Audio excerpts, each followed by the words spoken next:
আমার প্রিয় ছাত্রছাত্রী, আজকের ভিডিওতে সকলকে স্বাগত। আজকে আমি তোমাদের সঙ্গে আলোচনা করব অষ্টম শ্রেণীর তৃতীয় পর্যায়ক্রমিক মূল্যায়ন অর্থাৎ ফাইনাল পরীক্ষা নিয়ে।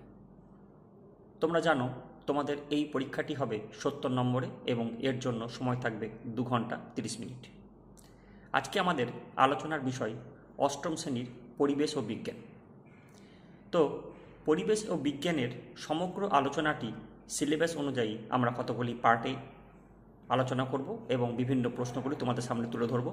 আশা করি এই ধরনের সাজেস্টিভ প্রশ্নগুলি যদি তোমরা খুব ভালোভাবে অনুশীলন করো তাহলে তোমরা ফাইনাল অর্থাৎ তৃতীয় পর্যায়ক্রমিক মূল্যায়নে খুব অনায়াসেই ভালো মার্কস তুলতে পারবে। তাহলে চলো আর দেরি না করে আজকের মূল ভিডিওতে যাওয়া যাক।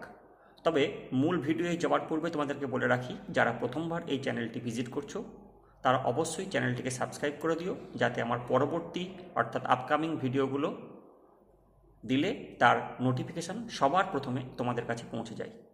আর এর পাশাপাশি যদি তোমাদের ভিডিও ভালো লেগে থাকে তাহলে অবশ্যই একটা লাইক করে দিও এবং তোমাদের বন্ধুদের সঙ্গে এই চ্যানেলের লিঙ্কটি শেয়ার করো, যাতে তারাও এই ভিডিও দেখে উপকৃত হতে পারে। তাহলে চলো দেরি না করে আজকের ভিডিও চটপট শুরু করা যাক। অষ্টম শ্রেণীর তৃতীয় পর্যায়ক্রমিক মূল্যায়নের পরিবেশ ও বিজ্ঞান বিষয়ের শেষ পার্ট অর্থাৎ পার্ট 4 নিয়ে।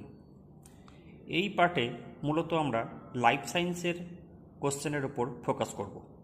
তাহলে চলো দেখে নেওয়া যাক পার্ট 4-এ কোন কোন প্রশ্নগুলো অষ্টম শ্রেণীর ছাত্রছাত্রীরা খুব ভালোভাবে অনুশীলন করবে।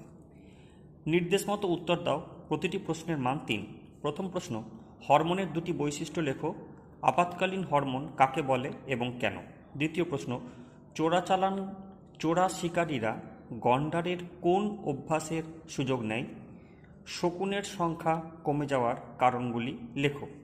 3 নম্বর প্রশ্ন, মরুভূমির প্রাণীরা কিভাবে নিজেদের অতিরিক্ত তাপ থেকে রক্ষা করে? 4 নম্বর প্রশ্ন, নিম গাছের ঔষধি গুণাগুণ আলোচনা করো। 5 নম্বর প্রশ্ন, নয়নতারার দুটি উপহারের নাম লেখো, তার সঙ্গে করবে এর ঔষধি গুণাগুণগুলি লেখো। 6 নম্বর প্রশ্ন, ব্যাকটেরিয়ার 3টি উপকারী গুণাগুণ লেখো। 7 নম্বর প্রশ্ন, উদ্ভিদ কোষ ও প্রাণীকোষের মধ্যে পার্থক্য লেখো। 8 নম্বর প্রশ্ন, ত্রিফলা কি, এর ব্যবহার লেখো। 9 নম্বর প্রশ্ন, একটি আদর্শ নিউক্লিয়াসের চিহ্নিত চিত্র অঙ্কন করে যে কোনো 4টি অংশ চিহ্নিত করো। 10 নম্বর প্রশ্ন, জীবন কুশলতা চর্চা কি, এর 10টি দিকের উল্লেখ করো। 11 নম্বর প্রশ্ন, ম্যানগ্রোভস সংকটের কারণ ব্যাখ্যা করো। 12 নম্বর প্রশ্ন, ইনসিটু সংরক্ষণ এবং এক্সিটু সংরক্ষণ কাকে বলে, উদাহরণ সহ লেখো। 13 নম্বর প্রশ্ন, প্লাস্টিড কাকে বলে, এটি কয় প্রকার ও কি কি, প্রতিটির কাজ লেখো। 14 নম্বর প্রশ্ন, ডান স্তম্ভে মশলাগুলির নাম লেখো। অর্থাৎ এখানে উদ্ভিদের বিভিন্ন অংশ দেওয়া রয়েছে, এই অংশগুলি আমরা কি নামে বা কোন মশলা হিসাবে ব্যবহার করে থাকি? বীজ, ছাল, ফল, পাতা এবং কন্দ। সংক্ষিপ্ত উত্তর দাও। প্রতিটি প্রশ্নের মান 2। খাদ্য প্রক্রিয়াকরণে অণুজীবীদের ভূমিকা লেখো।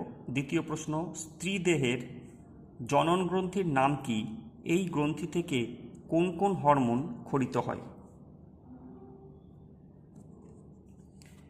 3 নম্বর প্রশ্ন, অ্যালোভেরার দুটি ব্যবহার লেখো। 4 নম্বর প্রশ্ন, বায়োলুমিনেসেন্স কি?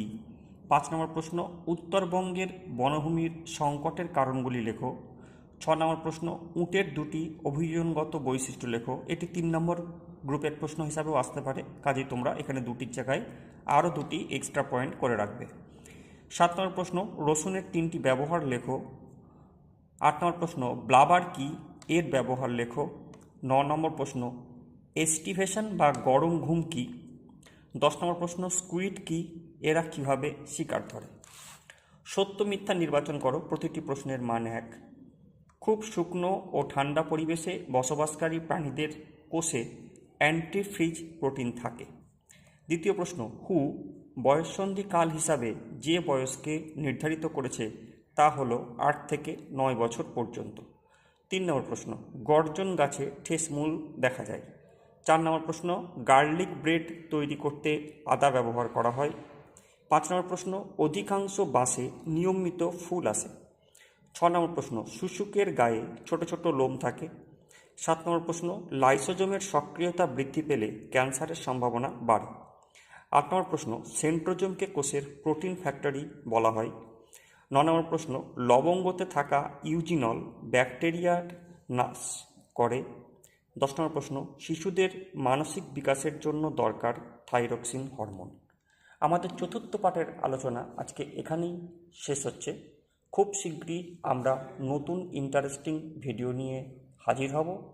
তোমরা চ্যানেলটিকে সাবস্ক্রাইব করে রেখো, যাতে পরবর্তী ভিডিও আপলোড হলে তার নোটিফিকেশান তোমরা সকলেই পেয়ে যেতে পারো। ধন্যবাদ। সবাই ভালো থেকো, সুস্থ থেকো। সংক্ষিপ্ত উত্তর দাও। প্রতিটি প্রশ্নের মান 2। খাদ্য প্রক্রিয়াকরণে অণুজীবীদের ভূমিকা লেখো। দ্বিতীয় প্রশ্ন, স্ত্রী দেহের জনন গ্রন্থির নাম কি? এই গ্রন্থি থেকে কোন কোন হরমোন ক্ষরিত হয়? 3 নম্বর প্রশ্ন, অ্যালোভেরার 2টি ব্যবহার লেখো। 4 নম্বর প্রশ্ন, বায়োলুমিনেসেন্স কি? 5 নম্বর প্রশ্ন, উত্তরবঙ্গের বনভূমির সংকটের কারণগুলি লেখো। 6 নম্বর প্রশ্ন, উটের 2টি অভিযোজনগত বৈশিষ্ট্য লেখো। এটি 3 নম্বর গ্রুপের প্রশ্ন হিসাবেও আসতে পারে, কাজেই তোমরা এখানে 2টির জায়গায় আরও 2টি এক্সট্রা পয়েন্ট করে রাখবে। 7 নম্বর প্রশ্ন, রসুনের 3টি ব্যবহার লেখো। 8 নম্বর প্রশ্ন, ব্লাবার কি? এর ব্যবহার লেখো। 9 নম্বর প্রশ্ন, এস্টিভেশন বা গরম ঘুম কি? 10 নম্বর প্রশ্ন, স্কুইড কি? এরা কিভাবে শিকার ধরে?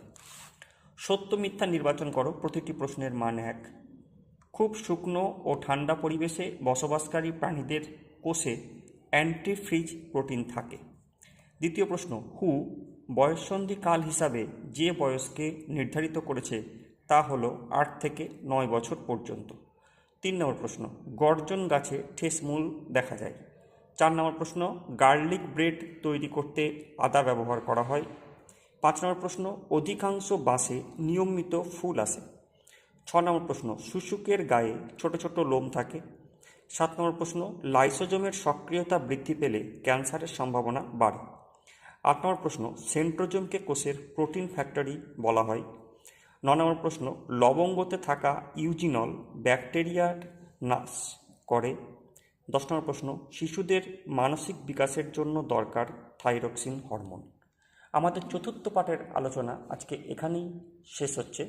খুব শীঘ্রই আমরা নতুন ইন্টারেস্টিং ভিডিও নিয়ে হাজির হব। তোমরা চ্যানেলটিকে সাবস্ক্রাইব করে রেখো, যাতে পরবর্তী ভিডিও আপলোড হলে তার নোটিফিকেশান তোমরা সকলেই পেয়ে যেতে পারো। ধন্যবাদ। সবাই ভালো থেকো, সুস্থ থেকো।